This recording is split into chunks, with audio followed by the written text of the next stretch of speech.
الحمدللہ رب العالمین والصلاۃ والسلام علی سید الانبیاء والمرسلین اما بعد فاعوذ باللہ من الشیطان الرجیم بسم اللہ الرحمن الرحیم۔ محترم بزرگوں، دوستوں، نوجوان ساتھیوں، محترم بہنوں، پیارے بچوں، السلام علیکم ورحمۃ اللہ وبرکاتہ۔ آج کی ویڈیو میں غازی علم الدین شہید رحمۃ اللہ تعالیٰ علیہ کا بیان کیا جائے گا۔ غازی علم الدین شہید رحمۃ اللہ تعالیٰ علیہ بروز جمعرات 3 یا 4 دسمبر 1908 کو لاہور کے قصبہ سرفروشاں میں پیدا ہوئے۔ ایک دن آپ کی والدہ آپ کو گود میں لیے ہوئے تھیں کہ آپ کے در پر ایک فقیر ولی اللہ نے صدا لگائی۔ آپ کی والدہ دروازے پر گئیں، فقیر کو کچھ دیا۔ اس فقیر نے جب آپ کو گود میں دیکھا تو فرمایا، یہ بچہ بہت بڑی ہستی بنے گا، اس کو آپ سبز یا گرین کلر کا لباس پہنایا کرو۔ آپ نے علاقائی مدرسے سے تھوڑا بہت علم دین حاصل کیا، مگر پھر سب کچھ چھوڑ چھاڑ اپنے والد صاحب اور بڑے بھائی کے کام میں ہاتھ بٹانے لگے۔ آپ کے والد اور آپ کے بڑے بھائی بڑھئی یعنی لکڑی کا کام کیا کرتے تھے۔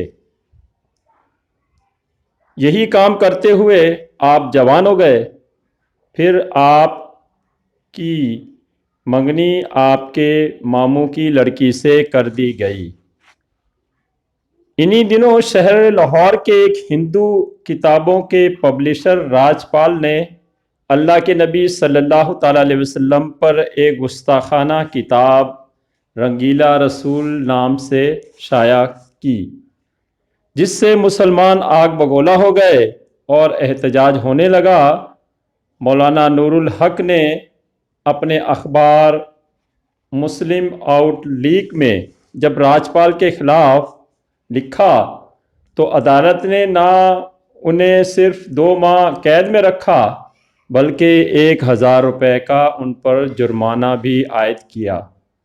کچھ اور مجاہدین بھی مسلمانوں میں سے راجپال پر حملے کرنے کے لیے اٹھے، مگر اس کا کچھ نہ بگڑا اور عدالت نے ان کو بھی کڑی سزائیں دی اور نہ ہی راجپال کی اس کتاب پر پابندی لگائی، کیونکہ مسلمان دشمنی میں انگریز اور ہندو دونوں ایک ہو گئے تھے۔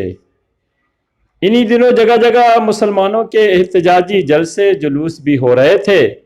ایسے ہی ایک جلسے میں غازی علم الدین شہید رحمۃ اللہ تعالیٰ علیہ اپنے بڑے بھائی کے ساتھ شریک تھے، جس میں مقررین راجپال کی مذمت کر رہے تھے اور کتاب رنگیلا رسول اور اس کے ناشر کے خلاف بول رہے تھے اور مسلمانوں کی غیرت کو للکار رہے تھے اور یہ کہہ رہے تھے، بدبخت راجپال واجب القتل ہے اور مسلمانوں کو اپنی جانیں بھی ناموس رسالت صلی اللہ تعالیٰ علیہ وسلم کے لیے قربان کر دینی چاہیے۔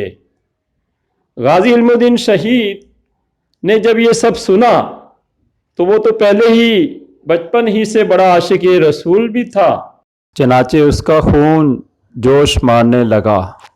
انہوں نے راجپال کو قتل کرنے کا ارادہ کیا اور 6 اپریل 1929 کو اس نے لاہور کے قدیم اور مشہور بازار انارکلی سے ایک بڑا سا چھرا خریدا اور اسے خوب تیز کروا کر راجپال کے دفتر پہنچ گیا، جہاں راجپال اپنی کرسی پر بڑے مزے سے بیٹھا ہوا تھا۔ باہر حفاظت پر مامور پولیس افسر ابھی نہیں پہنچے تھے۔ اندر موجود جو محافظ تھے وہ بھی اللہ کی قدرت غازی علم الدین شہید کو دیکھ کر بے خود ہو گئے اور کچھ بھی نہ کر سکے۔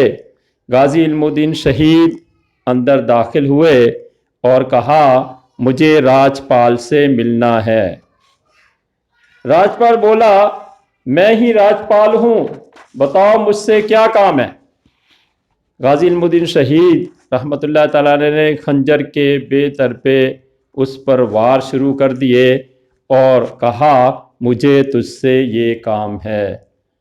تھوڑی دیر میں گستاخ اپنے خون میں تڑپنے کے بعد واصل بجہنم ہو گیا اور غازی علم الدین شہید کو گرفتار کر کے آپ پر قتل کا مقدمہ درج کر کے آپ کو جیل میں بند کر دیا گیا۔ پھر سیشن جج نے سزائے موت دی۔ پھر ہائی کورٹ میں اپیل دائر کی گئی اور وہاں بھی مقدمہ چلا، جس میں بیرسٹر فرخ حسین، بیرسٹر فیروز الدین، قائد اعظم اور علامہ اقبال جیسے قانون دانوں نے آپ کا مقدمہ لڑا۔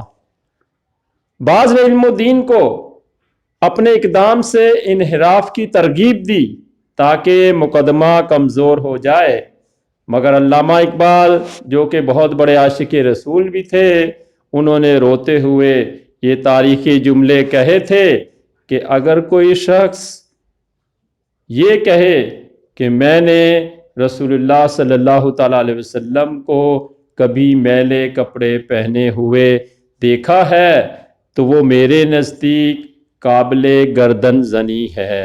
اور علم الدین کا اپنے اس عمل سے انکار کرنا سعادت سے محروم کیے جانے اور کیے دھرے پر پانی پھیرنے کے مترادف ہے۔ پھر ہائی کورٹ نے بھی یہی سزائے موت کو برقرار رکھا۔ غرض کے 3 اکتوبر 1929 کو غازی علم الدین شہید کو میاں والی جیل لایا گیا اور 31 اکتوبر 1929 کو آپ کو سزائے موت دے دی گئی۔ میاں والی کے قیدیوں کے قبرستان میں خاموشی سے دفن کر دیا گیا۔ پھر مسلمانوں کے شدید احتجاج پر 13 نومبر 1929 کو آپ کی قبر کشائی کر کے جب آپ کی میت کو نکالا گیا تو لوگوں نے دیکھا کہ میت بالکل تر و تازہ تھی اور خوشبو سے معطر ہو رہی تھی، جسے لاہور میں لا کر علامہ اقبال اور سر محمد شفیع کے سپرد کیا گیا۔ 14 نومبر 1929 کو قاری محمد شمس الدین خطیب مسجد وزیر خان نے سب سے پہلے نماز جنازہ پڑھائی۔ پھر جب پیر سید دیدار علی شاہ رحمۃ اللہ تعالی علیہ آپ کا نماز جنازہ پڑھانے آگے بڑھے تو غش کھا کر زمین پر گر گئے اور بے ہوش ہو گئے۔ لوگوں نے ان کے مبارک چہرے پر پانی چھڑکا۔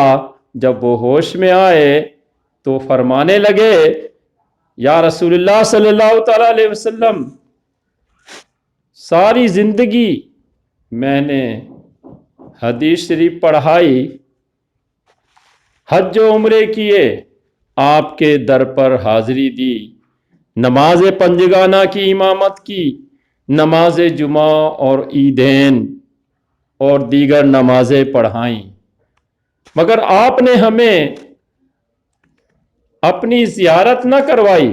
مگر آج ایک نوجوان غازی علم الدین شہید رحمۃ اللہ تعالی علیہ کے جنازے میں آپ بنفس نفیس تشریف لے آئے۔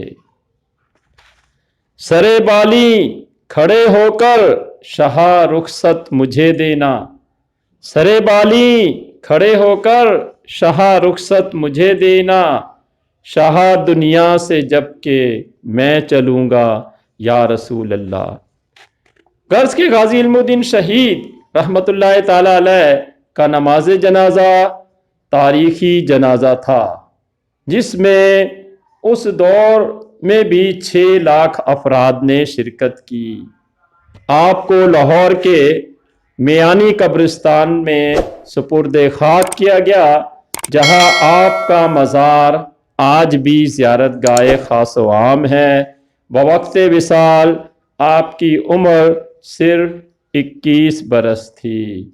خداوند عالم ہم سب کو بھی اس عظیم نوجوان مرد مجاہد غازی علم الدین شہید رحمۃ اللہ تعالیٰ علیہ کی طرح دین اسلام کے لیے اپنا تن من دھن سب کچھ قربان کرنے کی توفیق عطا فرمائے، آمین بجاہ النبی الامین صلی اللہ تعالیٰ علیہ وسلم، وما علینا الا البلاغ۔